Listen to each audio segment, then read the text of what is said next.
Hello students, तो कैसे हैं आप सभी? एकदम बढ़िया। तो मैं हितेश शर्मा स्वागत करता हूं आपके अपने ब्यूटीफुल से प्लेटफॉर्म LHS फिजिक्स पॉइंट में। जैसा कि हमारा second chapter class 11th physics का चल रहा था, जिसमें हमने सार्थक अंक शुरू कर दिए थे। ठीक है, सार्थक अंक लास्ट लेक्चर में हमने कुछ नियम पढ़े थे और पार्ट 1 में हमने क्या किया था, कंप्लीट किया था। अब हम सार्थक अंक को पार्ट 2 में हम कंप्लीट करने की कोशिश करेंगे। ठीक है, जिसके आज का जो लेक्चर होगा उसमें हम पढ़ेंगे सार्थक अंकों से कुछ अंकों की पूर्णांकन करना, अंकों की कुछ गणितीय संक्रियाएं हम करेंगे। ठीक है, उनके नियम पढ़ेंगे। जैसे कि हमने पार्ट 1 में देखा कि सार्थक अंकों की पहचान करने के मैंने इंपोर्टेंट 7 रूल आपको बताए थे। उसी प्रकार जो भी हेडिंग होगी, जो भी टॉपिक होगा, जैसे अंकों का पूर्णांकन करना है तो उसके भी क्या है, कुछ नियम है। वो नियम बस आपको याद रखते हुए चलने हैं, आपके लिए बिल्कुल इजी काम हो जाएगा। तो लास्ट लेक्चर आपके लिए बिल्कुल इजी था और ये वाला लेक्चर भी आपके लिए बिल्कुल इजी हो जाएगा। तो सबसे पहले हम स्टार्ट करते हैं, बिना टाइम को बर्बाद करे हुए कॉपी पेन निकाल लीजिए, नोट्स बनाना स्टार्ट करें। और इस लेक्चर के PDF नोट्स आपको टेलीग्राम में मिल जाएंगे, जो कि उसकी लिंक डिस्क्रिप्शन में दी हुई है। ठीक है, तो आज का जो हमारा है सिग्निफिकेंट फिगर्स, वही सार्थक अंक चलेगा, लेकिन उसका पार्ट 2 चलेगा। पार्ट 1 में हमने क्या देखा, सार्थक अंकों की पहचान करनी देखी, 7 नियम देखे इंपोर्टेंटली, और उससे कुछ एग्जाम्पल भी किए। और जो कि एक क्वेश्चन भी था 6a² का, इसमें सार्थक अंक इंफिनिटी था। वेरी वेरी इंपोर्टेंट क्वेश्चन था वो। तो आज की जो हेडिंग है वो डालेंगे आप, अंकों का पूर्णांकन करना। अंकों का पूर्णांकन करना। ठीक है, यह है हमारी आज की हेडिंग, अंकों का पूर्णांकन करना। देखिए, जब हमने सार्थक अंक स्टार्ट करे थे, ठीक है, सार्थक अंक स्टार्ट करे थे, तब मैंने एक एग्जांपल, क्रिकेट टीम का एक एग्जांपल लिया था। उसकी सहायता से मैंने सार्थक अंकों की आपके लिए एक फील दी थी, आपको इंटरेस्टेड उसमें बनाया था। इसी प्रकार मैं जो अंकों का पूर्णांकन, उसको पहले एक एग्जांपल से समझाता हूं कि अंकों का पूर्णांकन है क्या, ये मतलब कि इससे क्या होने वाला है। ठीक है, किस प्रकार से ये होता है। ठीक है, तो ये सब मैं एक एग्जांपल के थ्रू बताता हूं। फिर इसके कुछ नियम है, इजीली 4 नियम है, वो आपको आसानी से याद हो जाएंगे। तो मान लीजिए मेरे पास से कोई दो आपस में एक मित्र थे, A और B। ठीक है, वो दोनों ही एक मॉल में, मान लीजिए किसी शॉप पर शॉपिंग कर रहे थे, कोई खरीदारी कर रहे थे। तो A जब खरीदारी कर रहा था, उसका पेमेंट हुआ 1005। ठीक है, और B का जो पेमेंट होना था, मान लीजिए B का पेमेंट हो गया 995। तो B ने अपना पेमेंट कर दिया। लेकिन जब बारी आई A की कि भाई आप भी पेमेंट करें, तो A के पास कुछ टेक्निकल या एरर आ रहा था, नेटवर्क एरर आ रहा था, जिससे ऑनलाइन पेमेंट हो नहीं पा रहा था। ठीक है, तो इसने A ने B की हेल्प मांगी, A ने B की हेल्प मांगी। दोस्तों में चलता रहता है ऐसा कि आप मेरा पेमेंट कर दीजिए, मैं आपको बाद में रिटर्न कर दूंगा। ठीक है, बी ने कहा ठीक है मैं कर देता हूं। तो बी ने इसके 1005 जो रुपए है वो क्या कर दिए, बिल पे कर दिया। ठीक है, चलिए अब ए का क्या, ए जो व्यक्ति है उसका क्या काम है कि उसने बी को क्या देने हैं, 1005 रुपए देने हैं या नहीं देने हैं। उसके बाद जब ए ने बी को कितने रुपए दिए, 1000 रुपए दिए वापस रिटर्न में। तो बी ने कहा ठीक है 5 रुपए में कोई दिक्कत नहीं है, कम ज्यादा होते रहते हैं। और बेसिकली दैनिक जीवन में यही चलता है कि आपका कोई मित्र है, मान लीजिए आपके 95 रुपए ही हो रहे हैं, या आप मान लीजिए 105 रुपए है, तो वो 100 ही रुपए देगा। आप कहेंगे ठीक है 5 रुपए मैनेज कर लेंगे, या आपके 95 पे तो 90 देगा। ठीक है, एग्जैक्ट नहीं देते हैं मित्रों में, ऐसा चलता रहता है। तो 1005 किसने दिए, बी ने दिए, लेकिन ए ने रिटर्न में कितना दिया, 1000। तो ये इसका क्या हो गया, बोलिए पूर्णांकन हो गया। ये इसका क्या हो गया, पूर्णांकन, एक फिक्स नंबर अपने पास आ गया। एक रोजाना का आपका लिए ये एक एग्जांपल लो इंटरेस्टिंग सा। मान लीजिए आप रिचार्ज कराने जाते हैं, तो आजकल रिचार्ज होता है 199, ठीक है, 249, इनका रिचार्ज होता है 299। तो आप जब मित्र वाले को या किसी से भी आप करवाते हैं, मान लीजिए आजकल तो खुद ही कर लेते हैं, लेकिन मान लीजिए आप मित्र पर गए और आपने 199 का क्या करवाया, रिचार्ज करवाया, तो आप उसको देंगे 200 रुपीज। ठीक है, वो 1 रुपया वापस नहीं देगा। तो मतलब कि इसका क्या हो गया, पूर्णांकन। और हम बोलेंगे ठीक है 1 रुपए में कोई दिक्कत नहीं है। तो ये है पूर्णांकन का मतलब, एक फिक्स नंबर की ओर बढ़ना, एक फिक्स नंबर की ओर बढ़ना और वहां तक रुक जाना। हम मान लेते हैं, मान लीजिए कोई बड़ी सारी संख्या है और उसका हम पूर्णांकन करके रुक जाएंगे, लेकिन वो जो जहां हम रुके हैं वो बिल्कुल एक्यूरेट संख्या है, वो बिल्कुल क्या है, एक्यूरेट। 199 का रिचार्ज करा तो 200 दे दिया, 200 एक एक्यूरेट संख्या है तो 199 भी एक एक्यूरेट संख्या, लेकिन 200 एक अच्छा लगता है, हाँ ठीक है 200।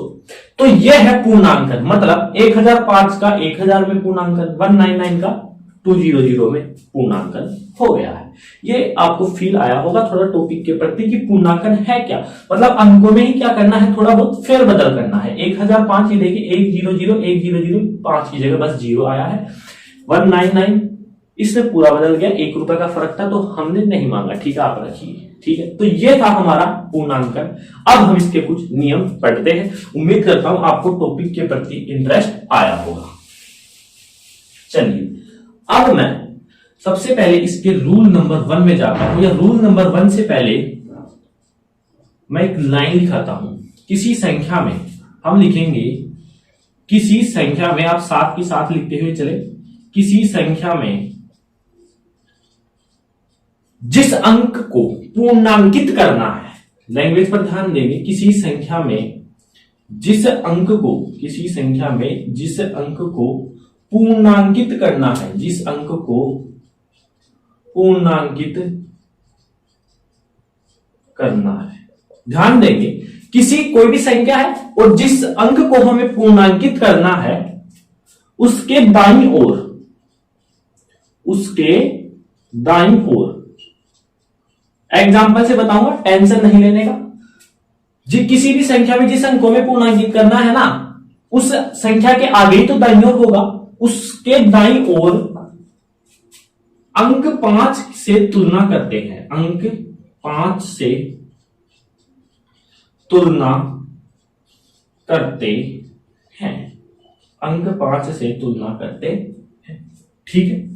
अब देखिए कोई संख्या है और मेरे को जिस अंक को पूर्णांकित करना है ना, मैं उसके दाईं ओर यानी मैं उसके जस्ट आगे वाला अंक देखूंगा और उसकी मैं 5 से तुलना करूंगा, तो क्या क्या केस बनेंगे। सबसे पहला रूल नंबर 1 अब आ रहा है हमारा, रूल नंबर 1,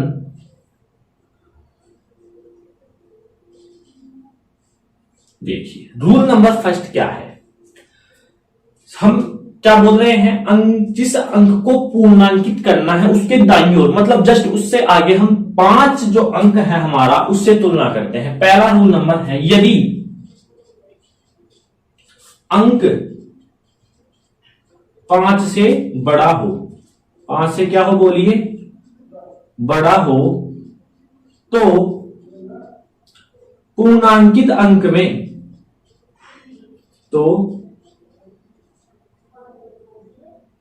पूर्णांकित अंक में 1 जोड़ देते हैं, 1 जोड़ देते हैं। आप यहां तक नोट करें, इतने मैं इंक डालता हूं। चलिए यदि अंक 5 से क्या हो, बड़ा हो, तो पूर्णांकित अंक में 1 जोड़ देते हैं। सबसे पहला काम, फोकस करेंगे मेरी बात पर।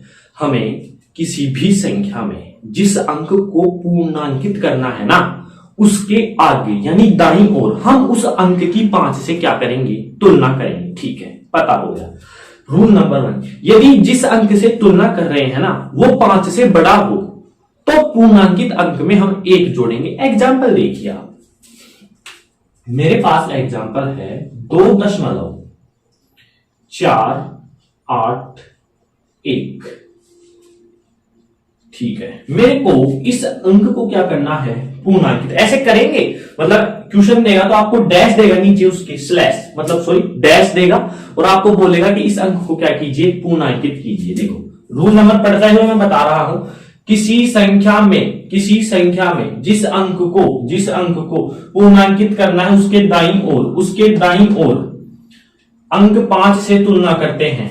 इस अंक को पूर्णांकित करना है तो इस अंक की 5 से तुलना करेंगे। समझ में आ गया, मतलब 8 की 5 से तुलना करनी है। रूल नंबर 1 बनेगा उसमें, यदि अंक 5 से बड़ा हो, क्या ये अंक 5 से बड़ा है, तो पूर्णांकित अंक में, पूर्णांकित अंक कौन सा है, 4, उसमें 1 जोड़ देते हैं, 1 जोड़ देते हैं। तो ये हो गई पूर्णांकित संख्या, और इसके बाद जितने भी अक्षर आते हैं हम उनको नहीं लिखते हैं। समझ में आया। पूर्णांकित इसको करना था, तुलना इससे करेंगे, इसके बाद वाला अंक नहीं लिखेंगे। एक और एग्जांपल देखिए, 4.36 पूर्णांकित कीजिए। जिस अंक को पूर्णांकित करना है उसके दाईं ओर हम 5 से तुलना करेंगे, यदि 5 से बड़ा है तो उसमें 1 जोड़ देंगे। 4.4 ठीक है। पूर्णांकित अंक में यदि अंक 5 से क्या हो, बड़ा हो, तो पूर्णांकित अंक में हम क्या जोड़ देते हैं, बोलिए 1 जोड़ देते हैं। एक और एग्जांपल देखिए, 2.746 इसको पूर्णांकित करना है। इसके दाईं ओर 5 से तुलना करो, बड़ा है तो क्या जोड़ देंगे, 1 जोड़ देंगे, किसमें, पूर्णांकित अंक में। तो ये क्या हो जाएगा, इस प्रकार से बन जाए। तो रूल नंबर 1 क्या है, यदि अंक 5 से बड़ा हो तो पूर्णांकित अंक में 1 जोड़ देते हैं, पूर्णांकित अंक में 1 जोड़ देते हैं, पूर्णांकित अंक में 1 जोड़ देते हैं, पूर्णांकित अंक में 1 जोड़ देते हैं। यह तो हुई रूल नंबर 1, किसकी, जब हमने 5 से तुलना की। अब 5 से छोटा भी तो हो सकता है ना, देखिए लिखिए रूल नंबर 2। रूल नंबर 2, यदि अंक 5 से छोटा हो, यदि अंक 5 से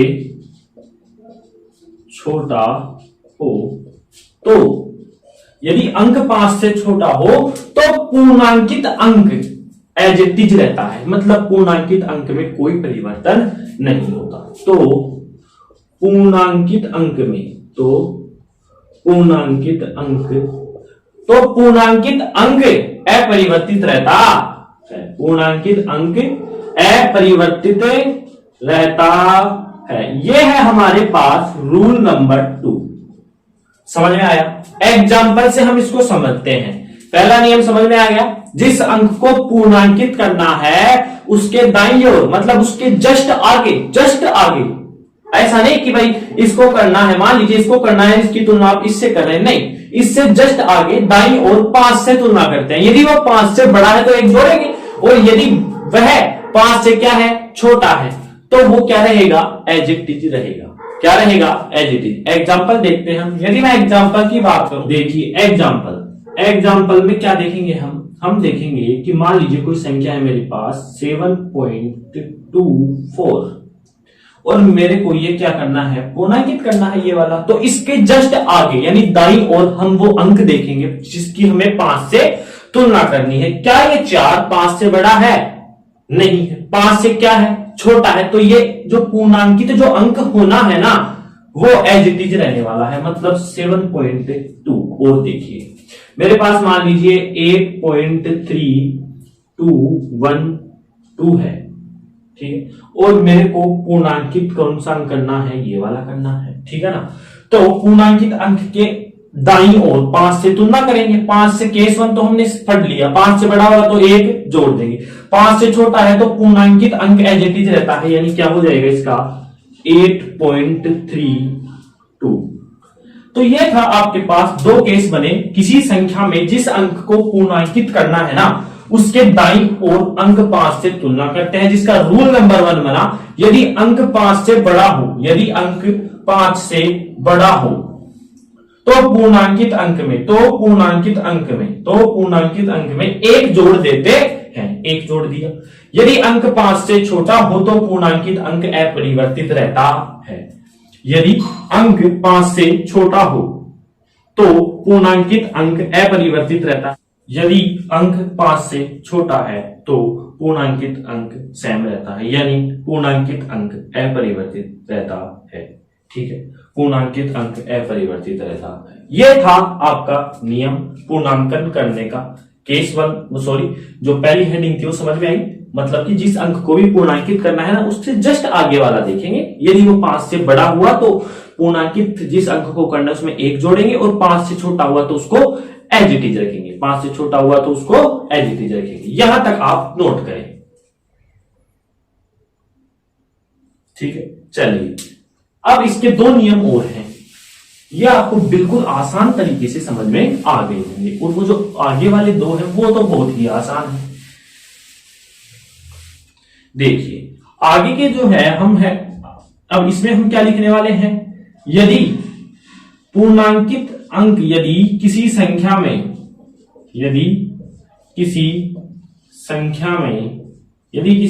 में जिस अंक को पूर्णांकित करना है तो उसके दाईं ओर यदि 5 ही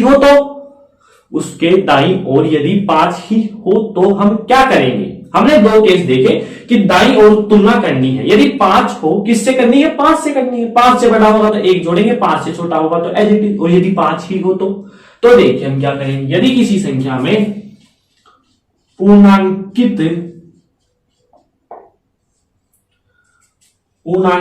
अंक, यदि किसी संख्या में पूर्णांकित अंक के बाद 5 हो तो, यानी किसी भी संख्या में जिस अंक को पूर्णांकित करना है तो उस अंक के बाद क्या हो, 5 हो, तो कौन कौन से केस बनेंगे। रूल नंबर 1 देखते हैं। रूल नंबर 1 क्या है, यदि उसके आगे 5 हो तो जिस अंक को पूर्णांकित कर रहे हैं ना, यदि वो सम है तो एज इट इज रहेगा। लिखिए, जिस अंक को पूर्णांकित कर रहे हैं,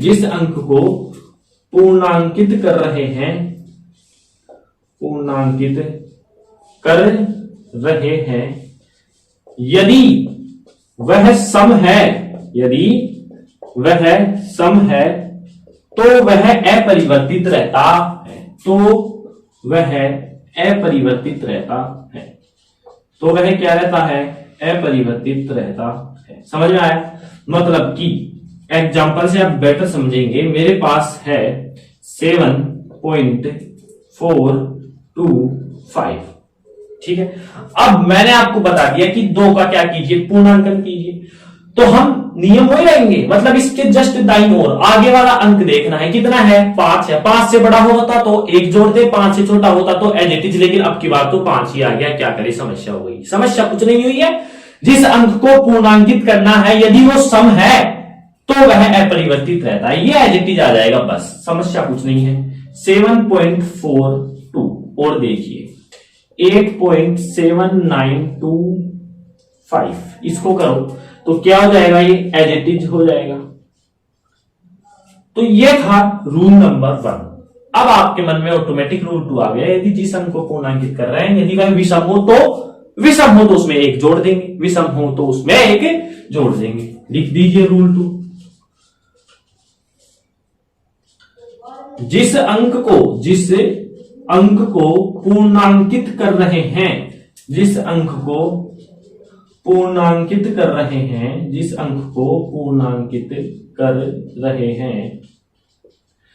यदि वह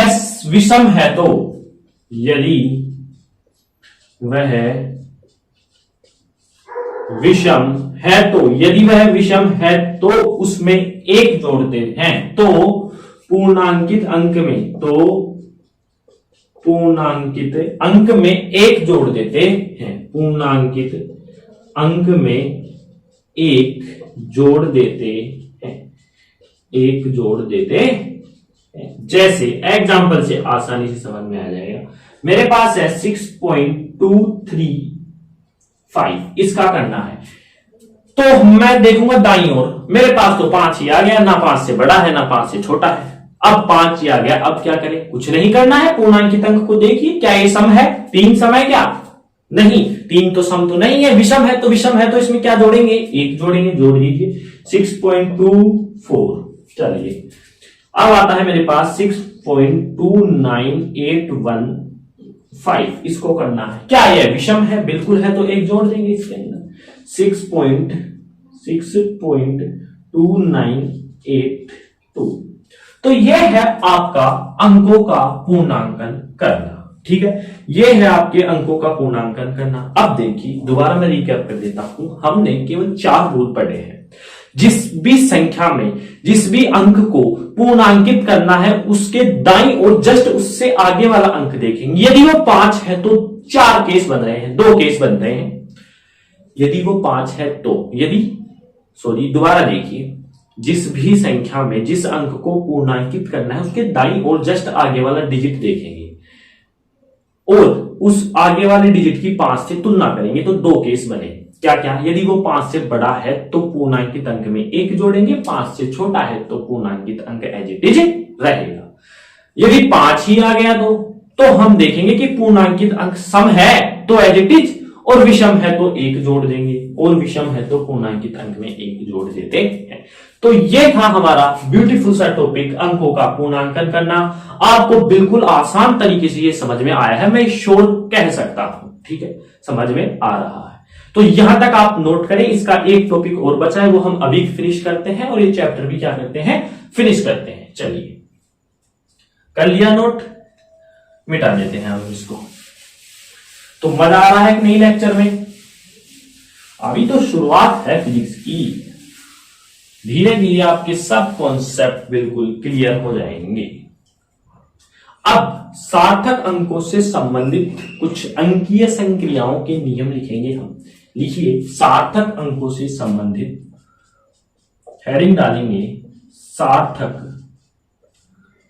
अंकों से, सार्थक अंकों से संबंधित, सार्थक अंकों से संबंधित अंकीय संक्रियाओं के नियम। अंकीय भी लिख सकते हैं या गणितीय भी लिख सकते हैं। ठीक, अंकीय संक्रियाओं के नियम, अंकीय संक्रियाओं के नियम, अंकीय संक्रियाओं के नियम।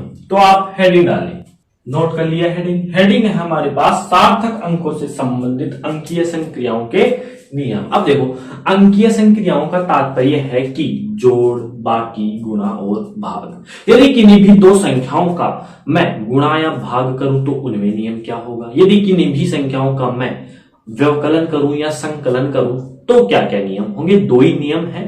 पहला नियम, सार्थक अंकों से संबंधित अंकीय संक्रियाओं का जो नियम, उसमें रूल नंबर 1 है हमारे पास, यदि दो संख्याओं में, यदि दो संख्याओं में गुणा व भाग की संक्रिया लगाने पर, गुणा व भाग की संक्रिया का मतलब है गुणा व भाग करने पर, गुणा व भाग की संक्रिया लगाने पर, गुणा व भाग की संक्रिया लगाने पर परिणाम यानी रिजल्ट, परिणाम में प्राप्त संख्या, परिणाम में प्राप्त संख्या। भाई दो संख्या है, वो गुणा करेंगे तो उनका भी कुछ रिजल्ट आएगा, भाग देंगे तो भी उनका रिजल्ट आएगा। तो उन परिणाम में प्राप्त संख्या में उतने ही सार्थक अंक होने चाहिए, उतने ही सार्थक अंक होने चाहिए, उतने ही सार्थक अंक होने चाहिए जितने की सबसे कम सार्थक अंक वाली मूल राशि है, जितने की सबसे कम सार्थक अंक से कम सार्थक अंक वाली मूल राशि है, मूल राशि है। ध्यान से देखेंगे, एग्जाम्पल से बिल्कुल क्लियर होना है। कोई भी मैं स्टेटमेंट लिखता हूं तो घबराए नहीं, आपके क्लियर होगा, डोंट वरी। यदि दो संख्याओं में गुणा व भाग की दो संख्या ले लिया मैं, कोई भी रैंडमली, उनमें मैंने गुणा की संख्या लगाई और भाग की संख्या लगाई, कुछ रिजल्ट आना है, आ गया। तो रिजल्ट में जो संख्या प्राप्त हुई उसमें उतने ही सार्थक अंक होने चाहिए जितने की सबसे कम सार्थक अंक वाली मूल राशि है। मैं दो संख्या लूंगा तो मूल राशि होंगी, और उनमें मैं गुणा किया, मेरे पास कोई राशि आई, उसमें उतने ही सार्थक अंक होने चाहिए जितने की मैंने दो मूल राशियां ली है, उसमें से सबसे कम सार्थक अंक वाली राशि है। एग्जाम्पल से बेटर समझ में आएगा। ये स्टेटमेंट था जो कि आपको समझ में आ गया होगा। अब देखिए, मैं मल्टीप्लाई करता हूं पहले। एग्जाम्पल 6.25 इंटू 1.5, मैं इसको गुणा कर रहा हूं। ठीक है, मैं इसको गुणा कर रहा हूं। तो देखिए, मल्टीप्लाई सबको आता है, तो 15 का फड़ा 5 बार बोलिए, 15 5 75 का 5, हासिल कितनी पाई है? 7। 15 एकम 15, 15 दूनी 30, 30 और 7 37, 37 का 7 हासिल पाई 3। ठीक है, 15 छीक कितना होता है, 15 छीक 90 और 90 और 3 93। ठीक है, 90 और 3 93 हो गया। और यहां क्या आ जाएगा मेरे पास, दशमलव आ जाएगा। ठीक है, यहां क्या आ जाएगा मेरे पास, दशमलव। 6.25 इंटू 1.5 का मल्टीप्लाई, ये क्या है, दो मूल राशियां हैं जिनका मल्टीप्लाई मेरे पास आया 9.375। ठीक है, 9.375। शर्त क्या कह रही है, संख्याओं का गुणा व भाग संक्रिया लगाने पर परिणाम में प्राप्त उतने ही सार्थक अंक, परिमाण में प्राप्त उतने ही सार्थक अंक होने चाहिए जितने की सबसे कम सार्थक अंक वाली मूल राशि है। इन दोनों में से सबसे कम सार्थक अंक, इसमें कितने हैं सार्थक अंक, 3, इसमें कितने हैं 2, और इसमें कितने हैं 4। तो इस रिजल्ट में कितने सार्थक अंक होने चाहिए, 2 होने चाहिए। अब हम ऐसा क्या करें कि इसमें सार्थक अंक 2 ही रह जाएं। अभी अभी टॉपिक पढ़ा है, पूर्णांकित कर दीजिए किसको, हमें जानते हैं कि मेरे को दो ही संख्या ही 2 चाहिए, मतलब मेरे को 9.3 तक ही रुकना है। तो 3 का पूर्णांकन करो तो क्या करेंगे, आगे वाली संख्या देखेंगे। क्या करेंगे, आगे वाली संख्या। आगे वाली संख्या की किससे तुलना करेंगे, 5 से। ये 5 से बड़ी है तो 3 में क्या कर देंगे, 1 जोड़ देंगे और ये मेरे पास आ जाएगा 9.4। इसका क्या आने वाला है, आंसर आने वाला है। ठीक है, 9.4 इसका क्या आ जाएगा, आंसर आ जाएगा। समझ में आ गया। तो ये थी गुणन की संक्रिया।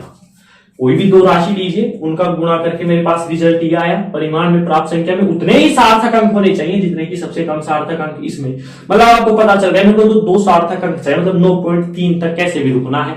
तो हम पूर्णांकन की विधि पढ़ चुके हैं, आगे वाले की तुलना करेंगे 5 से, 5 से बड़ा है तो 1 जोड़ देंगे। ठीक है, तो यह आपको समझ में आ गया होगा। अब एक और एग्जाम्पल ले लेते हैं। गुणाकारी में एक एग्जांपल लूं तो 3.43 इंटू 1.1। देखिए 11 को 3 से गुणा करूं तो 33 आता है, 3 हासिल पाई 3। 11 को 4 से 44, 44 और 3 47 का 7 हासिल 4। 11 की 33 और 4 37 और दशमलव आ जाएगा मेरे पास यहां पर, दशमलव आ जाएगा मेरे पास यहां पर। ठीक है, अब देखिए इसमें कितने रिजल्ट में उतने ही सार्थक अंक होने चाहिए जितने कि सबसे कम मूल राशि में है। सबसे कम किस में है, इसमें 2, मतलब मेरे को 3.7 तक रुकना है, लेकिन 2 और है। क्या करूं मैं, करना कुछ नहीं है, इसका पूर्णांकन कर दीजिए। 5 से तुलना करें, 5 से बड़ा है तो 1 जोड़ दीजिए। 3.8 इसका क्या आ रहा है, आंसर आ रहा है। ठीक है, 3.8 इसका क्या आ गया, आंसर आ गया। अब देखिए यदि मैं भाग दूं,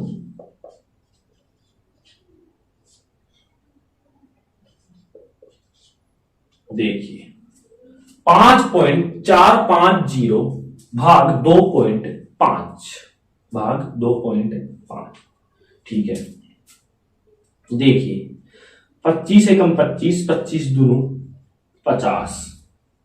इस दशमलव से ये दशमलव क्या हो जाएगा, कैंसिल हो जाएगा। दशमलव के आगे एक डिजिट है वो भी क्या, लेकिन 2 और है तो यहाँ क्या हो जाएंगे, 100 से क्या हो जाएगा, ये गुना हो जाएगा। ठीक है, चलिए 25 दूनी 50 हासिल कितनी 4, 4 के आगे क्या है 5, 45। तो 25 एकम 25, 45 में से 25 गए तो 20। ठीक है, कितने हो गए 20, 20 के आगे कितनी है 0, 200। तो 25 में जब मैं 200 का भाग दूंगा तो 8 बार जाता है, पूरा पूरा 8 बार चला गया। भाग कितना है, अभी भी 100 है, तो मेरे पास आया 2.18, 2.18। अब आपको ये मल्टीप्लाई शुरू में ये था, क्या था, यही तो था। सबसे कम रिजल्ट में प्राप्त संख्या में उतने ही सार्थक अंक होने चाहिए जितने सबसे कम सार्थक अंकों वाली मूल राशि है। इसमें कितने सार्थक अंक है 2, तो इसमें भी कितने होंगे 2। क्या करूं, इसका पूर्णांकन कर दीजिए। आगे 5 से तुलना करें, 8 है बड़ा है तो 1 जोड़ दीजिए। आंसर क्या आ जाएगा 2.2।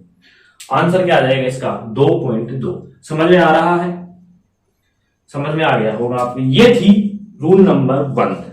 दोबारा देख लीजिए, यदि 2 संख्याओं में गुणा व भाग की संक्रिया लगाने पर परिणाम में प्राप्त संख्या में उतने ही सार्थक अंक होने चाहिए कि सबसे कम सार्थक अंक वाली मूल राशि है। सबसे इसमें गुणा किया तो ये रिजल्ट आया, सबसे कम 2 चाहिए मेरे को, पूर्णांकन कर दिया। कितने 4 आए हैं, 2 चाहिए, पूर्णांकन कर दिया। 3 आए हैं यहां पर, चाहिए मेरे को 2, तो पूर्णांकन कर दिया। ये था रूल नंबर 1, यहां तक आप नोट करें। अब रूल नंबर 2 क्या है? रूल नंबर 2 में दो संख्याएं बच गई, जोड़ और बाकी, यानी संकलन और व्यवकलन। तो देखिए रूल नंबर 2 है मेरे पास, किन्हीं भी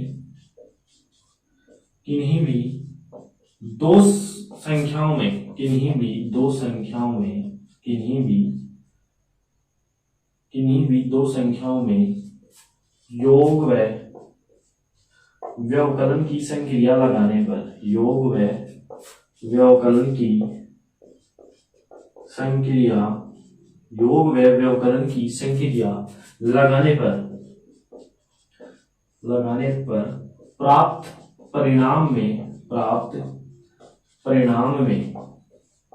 दशमलव के बाद, किसके बाद? दशमलव के बाद उतने ही सार्थक अंक होने चाहिए, दशमलव के बाद उतने ही सार्थक अंक होने चाहिए,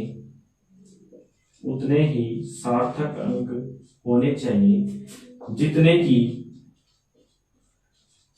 दशमलव के बाद सबसे कम मूल राशि में है, दशमलव के बाद सबसे कम मूल राशि में है, दशमलव के बाद सबसे कम मूल राशि में है। समझ में आ गया? नहीं आया है तो अब आ जाएगा। देखो अंतर, दोनों रूल्स में अंतर करना सीखिए। यदि संक्रिया आ गई भाग और गुणा की, तो रिजल्ट में जो संख्या आएगी ना, उसमें उतने ही सार्थक अंक होंगे जितने की मैंने जो मूल राशियां ली थी उनमें सबसे कम सार्थक अंक है। बात आ गई प्लस और माइनस की, तो उसमें जो प्राप्त संख्या होगी उसमें दशमलव के बाद अंतर, देखिए उसमें दशमलव का कोई लेना देना नहीं था, उसमें तो टोटल सार्थक अंक की हम बात कर रहे थे।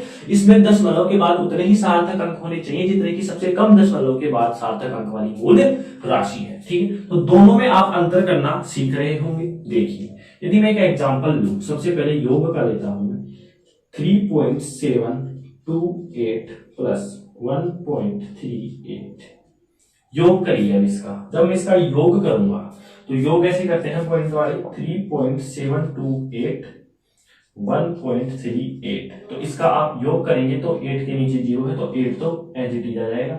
8 प्लस 2 10, 10 का 0 1, 7 प्लस 3 10, 10 प्लस 1 11.314115, ये आ गया मेरे पास। समझ में आ गया? जब मैं इन दोनों को जोड़ता हूं तो मेरे पास ये संख्या आती है। अब दशमलव के बाद उतने ही सार्थक अंक होने चाहिए जितने की दशमलव के बाद सबसे कम सार्थक अंकों वाली मूल राशि है। तो इसमें दशमलव के बाद कितने सार्थक अंक हैं? 2 हैं। इसमें कितने हैं? 3 हैं। इसमें कितने हैं? 3। तो मेरे को किस में बनाना है? बोलिए किस में बनाना है? मेरे को बनाना है इसमें 2 अंकों में। दशमलव के बाद कितने होने चाहिए? 2, लेकिन यहाँ कितने हैं? 3। तो मेरे को 8 को उठाना है, इसका पूर्णांकन कर दीजिए। इसके जस्ट आगे वाला देखिए 8 है, 5 से बड़ा है, 1 जोड़ लीजिए 5.11, ये क्या हो गया? इसका आंसर हो गया। इसी प्रकार यदि मैं माइनस का लेता हूं 6.258 माइनस 3.14, देखिए इसका माइनस जब मैं करता हूं तो मेरे पास 8 ऐसे की ऐसे आता है। 5 में से जब मैं 4 घटाऊंगा तो 1, 2 में से 1 घटाऊंगा तो 1 पॉइंट, 6 में से 3 घटाऊंगा तो 3। दशमलव के बाद उतने ही सार्थक अंक होने चाहिए जितने की सबसे कम मूल राशि में दशमलव के बाद हो। दशमलव के बाद 3, दशमलव के बाद 2, दशमलव के बाद 3, 2 ही करने हैं। इस अंक का पूर्णांकन करो, अगले वाला 5 से बड़ा है, 1 जोड़ लीजिए 3.12। तो ये थी हमारी सार्थक अंकों से संबंधित कुछ गणितीय संक्रियाएं। एनसीईआरटी की बुक जब आप पढ़ेंगे तो उसमें रामायण ज्यादा दे रखी है। मैंने इनको बिल्कुल इजी तरीके से, हालांकि एनसीईआरटी में 4 ही नियम हैं, उसके 7 ही नियम है, बल्कि शायद उसमें 6 ही होंगे मेरे हिसाब से। 7 ही नियम है, 4 ये है, 4 इससे पहले पूर्णांकन वाले हैं, वही नियम है, लेकिन उसमें कुछ ज्यादा दे रखा है, आपको उस पर ध्यान नहीं देना है। जो मैं बता रहा हूं उसको कॉपी करें, एग्जाम में वही लिख के आए, गारंटी आपके पूरे में से पूरे नंबर आएंगे। ठीक है, तो ये है हमारा रूल नंबर 2। तो आपको समझ में आया होगा। गणितीय संक्रियाएं याद रखेंगे, पहले तो 4 ही होती हैं, प्लस माइनस गुणा भाग। जब बात कर रहा हूं मैं गुणा और भाग की, तो मेरे पास जो रिजल्ट में संख्या प्राप्त हो रही है उसमें उतने ही सिग्निफिकेंट फिगर्स होने चाहिए जितने की सबसे कम मूल राशि में हो रहे हैं। किसी भी मूल राशि में सबसे कम सार्थक अंक है। जब आ जाए जोड़ बाकी की, तो उसमें उतने ही दशमलव के बाद, याद रखेंगे, दशमलव के बाद उतने ही सार्थक अंक होने चाहिए जितने की सबसे कम दशमलव के बाद मूल राशि में है। जैसे रिजल्ट में मेरे पास दशमलव के बाद 3 है, यहां 2 है, यहां 3 है, 2 बनाने हैं मेरे को, तो मैंने पूर्णांकन कर दिया। यहां भी कितने आए हैं? 3 आए हैं, 2 बनाने हैं, तो मैंने पूर्णांकन कर दिया। तो ये था हमारा सार्थक अंकों से संबंधित पार्ट 2। सिग्निफिकेंट फिगर्स यहां पर समाप्त होते हैं, उनको पहचान करने के नियम, पूर्णांकन करने की विधि और अंकीय संक्रिया, ये हमने सब कुछ पढ़ लिया है। किससे रिलेटेड? सिग्निफिकेंट फिगर से। ये ही सेम एज इट इज किसमें चलता है? केमिस्ट्री में चलता है। तो आपके सार्थक अंक, वेरी वेरी इंपोर्टेंट टॉपिक है इसका, चैप्टर का, वो आपके क्लियर हो गया होगा। तो इस यह जो चैप्टर है, सेकंड चैप्टर मात्रक और मापन, वो हमारे पास यहाँ समाप्त होता है। ठीक है, इसमें इंपोर्टेंट क्या क्या है दोबारा मैं बता देता हूं। सबसे पहले आपको विमाएं आनी चाहिए निकालना, वो मैंने बता दिया है लेक्चर 2 में, और वो आपको आती है। ठीक है, उसके बाद त्रुटि। त्रुटि में सबसे इंपोर्टेंट कौन सी है? आपेक्षिक त्रुटि। 2 प्रकार की बताई थी, आपेक्षिक और यादृच्छिक। ठीक है, त्रुटि के बाद सबसे इंपोर्टेंट फिर आता है सार्थक अंक, आता है हमारे पास। ठीक है, तो ये कुछ इसके इंपोर्टेंट टॉपिक है। सार्थक अंक का हर बार एग्जांपल आएगा कि छांटिए या पूर्णांकन करिए या संक्रियाओं के नियम लिखिए, या नियम लिखवाता है सार्थक अंकों की पहचान के नियम, कुछ एग्जांपल दे देगा, उसमें आपको सिग्निफिकेंट फिगर्स छटवाएगा। ठीक है, तो ये रही आपकी थ्योरी की बात। अब आपके मन में एक प्रश्न होगा कि न्यूमेरिकल, बिल्कुल न्यूमेरिकल भी कराएंगे। एक बार हमारा जो 11th का सेशन है वो ऑलरेडी है, मैंने जल्दी चालू कर दिया है।